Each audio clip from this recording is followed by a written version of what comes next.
Words. They don't just communicate thoughts.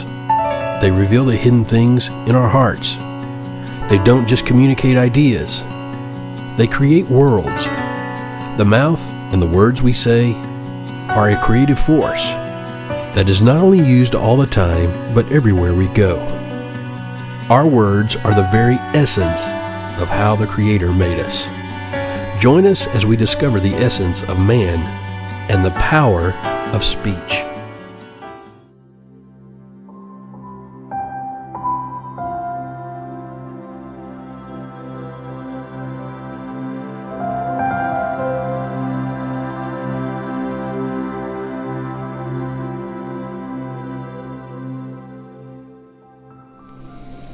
Hello and welcome to day 53 of The Essence of Man and the Power of Speech. And today we are going to talk about nothing is truly dead.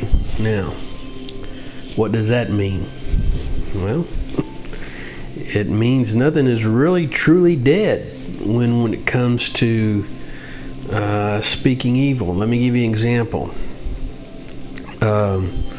According to Lashon Hora rules, it is forbidden to speak against the land that God has blessed, such as Israel. You know, the children of Israel that spoke against the land that God gave them died. And we see this with the spies, because of the fact what they were doing was they spoke evil of what God said. God said, "Go spy out the land which I've given you." They spoke evil against it. As a result, 10 didn't go in, 2 did, because 2 said, "We are well able. We're well able." And the thing about Israel is, it's not just anybody's land, it's God's land. It's His ability to give and to take away. And so to speak against the nation of Israel, the land of Israel, would be considered forbidden speech. It's forbidden to speak evil about the dead. You say, well, how is that so? Because they're still living, spiritually speaking. Even though they don't exist here on earth, their spirit is still much alive. So if we're speaking against people who have gone, and we talk about their faults and their failures and their sins, it's no different than really speaking against someone who's still living here on earth that we're speaking evil about, because the spirit of the person is still living. And what we are doing is we are setting up a derogatory viewpoint of those that have died, and who otherwise might have had a favorable opinion. But at the same token, it's none of our business to judge those who have done wrong, because of the fact we don't know where they are, if they ask for forgiveness or not. That's not our call. And so by speaking against people who have died is considered evil speech, because their spirit is still living. This is why nothing is truly dead. The same thing, and I'll get to this in a minute, concerning creation, but let's look at the next. It is proper to avoid focusing on the negative, unnecessarily, even when discussing non-sacred objects. For instance, when you have entered into a home and you see a picture or a painting or something and you don't like it, to speak evil about it, it's one thing to have an opinion, but sometimes opinions are best kept to yourself, because when you speak negative or derogatory against things in a place, maybe somebody made it, maybe they spent all they had. To them, it's wonderful, or else it wouldn't be in their home. But to speak evil about it and to talk down upon things, opens the doors for hurts and wounds, and opens the doors for all kinds of negative feelings, so to speak. Just because we have opinions doesn't mean we have to share our opinions. So that's the issue there. But here's the thing I want you to understand. Because we live in a spiritual world, and we live in a spiritual realm, we live a spiritual life, and because we do that, nothing is not really dead, because whatever we speak is going to affect everything and everybody. Even the things in the natural are affected by our evil speech. When I say natural, I'm talking about creation. We have the ability, through evil speech or good speech, to change the course of even nature itself. We set precedents. We set precedents by evil speech or good speech, and then what we're doing is we develop opinions, and opinions develop thoughts and opinions, and those things start leading into actions, and those actions start leading into the repercussions of reaping and sowing. Propaganda, depending on how it's used, can either help the earth or destroy the earth. It's just how it's used. Either way,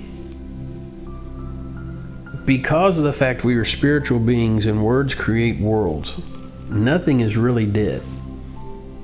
Things are always living, especially when it comes to humanity. Again, the moment one dies, he's still living. He just lives in another realm. He lives in either in heaven or in hell. Nobody's going to make that decision, and nobody should. Who's where? Only God. But to speak about that person is still derogatory, in a derogatory way, or is still considered evil speech. And to speak about something that belongs to God that doesn't seem like it's living, it seems like it's dead, such as land that belongs to God, or a nation that belongs to God, or the people that belong to God, whatever belongs to God. To speak evil against it is just as dangerous. If you remember in the Old Testament, if they didn't handle the Ark of the Covenant right, they died. How much more to speak against the things of God that are holy, that seem dead because they're objects? How much more would that affect us? You say, well, this sounds a little extreme. Okay, that's fine. But maybe it's the objects that set us that gives us precedence, if you will.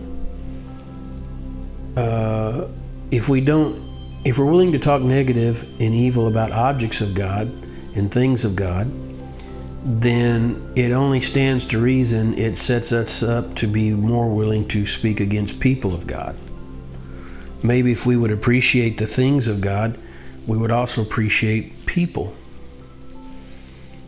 That's one thing we seem to lose in our country today, is the respect for things of God. Respect for things in church, houses of worship, synagogues, whatever. We don't have that reverencing fear. And yet we lose the reverencing fear of things, then we lose the reverencing fear of speaking against people. And if we lose that, then we're definitely going to lose the reverencing fear of God, speaking against God. One thing leads to another. Nothing's really dead. And so this is why I say nothing is really dead, because of the fact when we do these kind of things, it just, one thing builds off of another. If you don't respect the nation of Israel, if you don't respect the land that God gives you, that belongs to Him, that He specifically said, this is the land which I have given you. That principle still holds today. It hasn't changed. And if we speak against that land, then why wouldn't we speak against people? And if we're going to speak against people, why wouldn't we? By the way, whether they're living or dead, why wouldn't we speak against God? You know, you can't see the people anymore once they're dead, but they're still living. We can't see God, but He's there. And so what I'm saying is, if we're not careful and don't respect things, then we'll end up speaking against things we can't see, people we can't see, and also people we can see. The bottom line is, nothing is really dead. Things are living. Because we live in a spiritual realm. We are spiritual people, like it or not. That's who we are. And it's important that we understand this so that we operate in spiritual laws, which is speaking good or speaking evil. The choice is ours. What do? We speak good. Whatever things are pure, just, holy, meditate, think on these things. Amen? So, what's your goal today? Realize that nothing is really dead because you live in a spiritual world. All things living. Amen? See you next time on The Essence of Man and the Power of Speech.